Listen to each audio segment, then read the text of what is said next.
the 80s, a time of big hair, shoulder pads, and the Breakfast Club.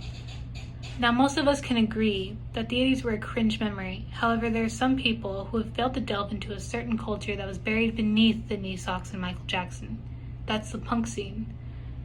Now, you may be asking yourself, why are they talking about punk? That's not a culture. Well, punk in itself is its own subculture, with its own music, fashion, and whole aesthetic. And with the 80s, it brought this whole sense of acceptance and individuality that the punk scene might not have ever known. Not to mention that most, if not all, of our parents were teenagers in the 80s, so that brought a whole personal aspect to our research and made it all the more interesting. Although I nor my partner were alive in the 80s, we grew up hearing our parents' stories and going through their old stuff and photographs, and it really helped bring a whole perspective into this and the type of stuff that they used to enjoy. And although pop and hair metal dominated the charts, there was something underground just waiting to break free into the mainstream, and that was the punk music. Punk bands such as The Cure, The Smiths, Echo and the Bunnymen, they were all influential to our parents at least, and they helped punk seep into everything, really. The wardrobe, music, movies. In order to correctly inform me about the 80s punk culture, we will be discussing the history, the impact, and the way it shaped fashion culture.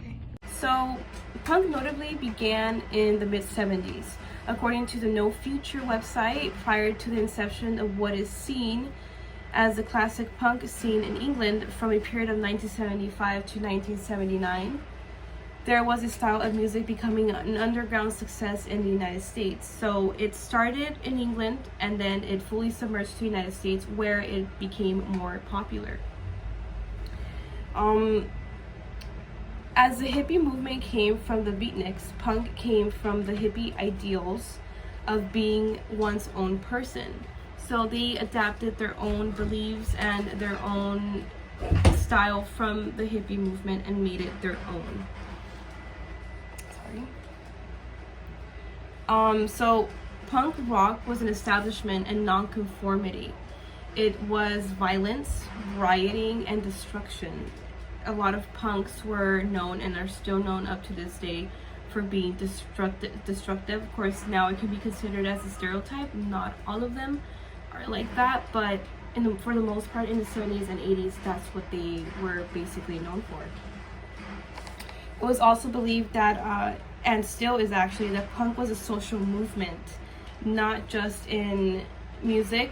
The punk scene officially emerged in the mid-70s, and then sadly towards the end of the 70s it kind of started to dry off. It wasn't as popular as it was in the mid-70s. Songs like God Save the Queen by the Sex Pistols and My Brain is Hanging Upside Down by the Ramones was politically charged. Anthems against the establishment, also known as the government, which helped enforce the stereotypes that punk music and people were nonconformist and as well as anti-fascist. Now that we have talked about the history of 80s punk culture, we will now be talking about the impact it had in our society. So as mentioned before, the punk scene was dying out in the late 70s. So in the early 80s, it started to resurgence again. And this time, even wilder bands started to make their own of the punk culture and of the music. So they involved wild guitars, self-expression, a new wave, if you will, resurrected it. You see, the 80s brought a whole new crowd to the punk scene. As different factions, new bands, and sounds emerged, so did the number of diverse people who actively participated in the movement. In the past, punk was believed to be a male-dominated genre. There was hardly any women involved in the bands, in the stereotypical cliques, if you say. So, according to an article in the New York Times, it was a guy thing. Rampant testosterone, fistfights, and epithets incendiary, harmonically minimal rock as hard, loud, and fast as cheap guitars could play it, made by young musicians wanting to blow up in the world with noise and attitude. This is the true of the 70s punk scene, according to New York Times. But the 1980s, as aforementioned, brought men and women together despite their sexuality, their race, and gender into its everlasting grasp. It brought more people together than a lot of people thought it would. Female-fronted bands emerged as well. Female punks embraced it and made it their own, and made it known to the world and anyone who was interested in their interests as well. Susie and the Banshees is one of the most famous goth punk bands in the world, especially in the 80s, and it was founded by a female called Susie, or Sue for short. In comparison to some of the 70s punk music, the 80s produced more songs that weren't sexist or too violent. It was a much more relaxing time for punk music. The impact of the 1980s punk culture is undeniable. Not only did it influence the music industry and social movements, but it also influenced fashion culture. Now, jumping on to punk fashion. Punk fashion has changed a lot throughout the years. It has changed in the beginning years too. In the matter of the 1970s towards the early 80s, it had changed immensely.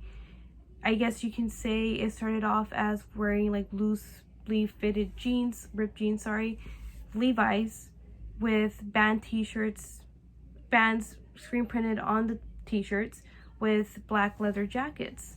And in the 80s, it was something similar like that, except their hairs were made different, such as their hairs were dyed different colors.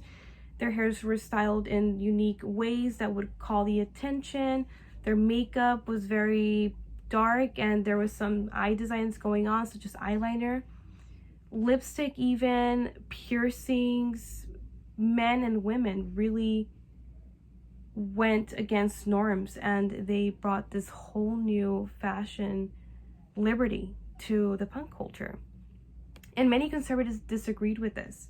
Many conservatives consider them to do devil worshipping activities because of the way that they dressed, because it was very intimidating for those who weren't really into the fashion sense. The Ramones were a band that created a uniform of shredded Levi 505 jeans. So they were basically the ones that started that brand of jeans, and they are still used today. Matter of fact, they can be considered to be a little bit expensive because it has become such a popularity for many centuries. According to an article called Rip It to Shreds, in the glam days, the dolls, also known as the New York Dolls, were wearing little boys' Levi jackets that were so small that they could hardly fit their arms in them. So people were just really experimenting with their clothes, and it was very fun for a lot of people, and it kind of even seems really fun for me. There's nothing cooler than being able to switch your look around, and a lot of people were inspired by that. Above are 3 ways that the 1980s punk culture influenced different medias. And now we can move on. So next time that you hear Love Song by The Cure or This Charming Man by The Smiths, you'll be able to say that you understand the culture for when it came out. Thank you for watching this presentation. I hope you enjoyed.